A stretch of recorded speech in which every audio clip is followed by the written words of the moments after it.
मुख्यमंत्री और सिंधिया ने किया गैरतगंज से चुनावी शंखनाद। रायसेन जिले के गैरतगंज में मुख्यमंत्री शिवराज सिंह चौहान और राज्यसभा सांसद ज्योतिरादित्य सिंधिया ने 20 करोड़ रुपए के कई कार्यों का भूमि पूजन, शिलान्यास और लोकार्पण किया। साथ ही संभावित प्रत्याशी प्रभुराम चौधरी के पक्ष में सभा को संबोधित किया। इस मौके पर उन्होंने कांग्रेस की पिछली सरकार पर जमकर निशाना साधा।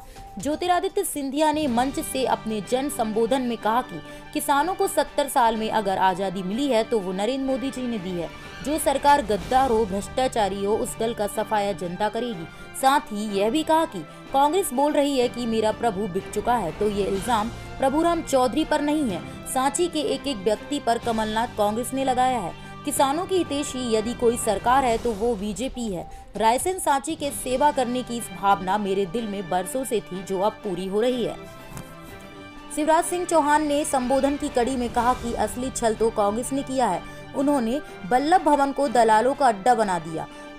कमलनाथ और दिग्विजय सिंह जी ने प्रभुराम और अन्य मंत्रियों की सुनी ही नहीं। कहते हैं शिवराज ने खजाना खाली कर दिया था, कई योजनाएं बंद कर दी थी, जिन्हें वापस चालू किया जा रहा है। उन्होंने ये भी कहा कि यह केवल प्रभुराम का चुनाव नहीं है, ये शिवराज का चुनाव है, ये बीजेपी का चुनाव है।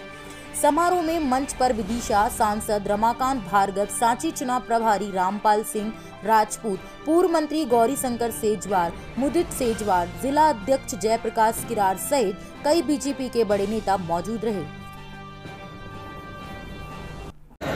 उन्होंने किसानों की आय दुगना करने के लिए अनेकों योजनाएं बनाई।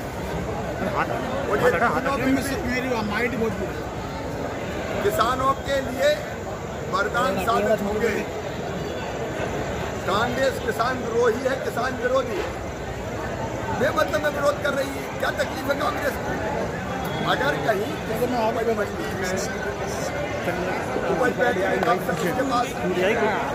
बाहर भी अगर संजय किसान को अरे मुझसे तो नीचे खेत में कहीं फूड प्रोसेसर कोई निर्यातक अगर उसकी फसल को खरीदना चाहता है अच्छे दाम देके, तो कांग्रेस को विरोध कर रही है। वो तो समय अगर उसको पता चलेगा कि बेचते समय कितना पैसा मिलेगा, किसान को क्या तकलीफ है? किसान का अंधा विरोध है ये कांग्रेस जो कर रही है। ये किसान के हित में विधेयक है और बहुत फायदा होगा। भाई जब उस चुनाव में बिल्कुल भी असर नहीं पड़ेगा, समाज कदम में तो फायदा।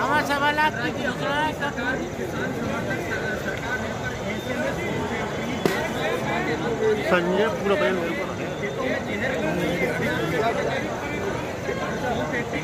यार का धक्का क्यों ले रहा भाई? ऐसा कुछ है तो जांच करके कार्रवाई। भाई साहब ये अध्यादेश के बारे में बता दो, क्या नुकसान होगा, क्या उपचुनाव होगा?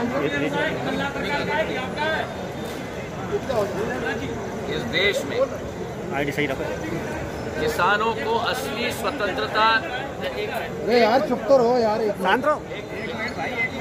जिधर भाई ऊपर कर लेना भाई साहब। इस देश में 70 साल महाराज 70 साल बाद किसानों को असली स्वतंत्रता अगर किसी ने दी है तो आदरणीय प्रधानमंत्री नरेंद्र मोदी जी ने दी है।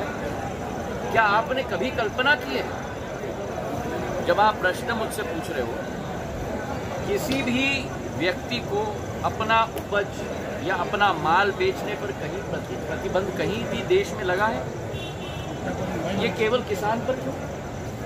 जो प्रतिबंध लगा था किसान पर, उस प्रतिबंध को उखाड़ के फेंका है नरेंद्र मोदी जी ने। किसान को स्वतंत्र बनाया है। Point number 1। पॉइंट नंबर 2, जो वर्तमान में उपज किसान बेचता है और उससे जो माल बनता है उत्पादन, उदाहरण के तौर पर आपके टेबल पर जब टमाटो का केचप का बोतल आता है, उसका 2% भाग ही किसान को मिलता है।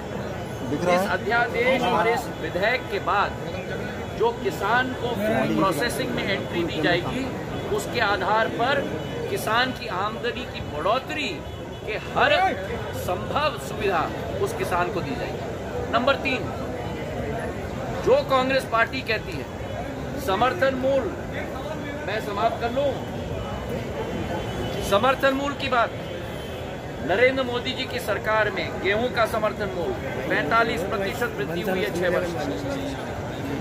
आपका दाल का समर्थन मूल्य 65%। और जहां तक खरीदगी की बात हो, गेहूं में 114% बढ़ोतरी हुई है और दाल में 5000% बढ़ोतरी हुई है। किसानों के लिए agriculture infrastructure fund 1 lakh crore का स्थापित हुआ है। तो किसानों की हितैषी अगर कोई सरकार है तो नरेंद्र मोदी जी के नेतृत्व में भारतीय जनता पार्टी की सरकार केंद्र में और शिवराज सिंह जी के नेतृत्व में भारतीय जनता पार्टी की सरकार मध्य प्रदेश में।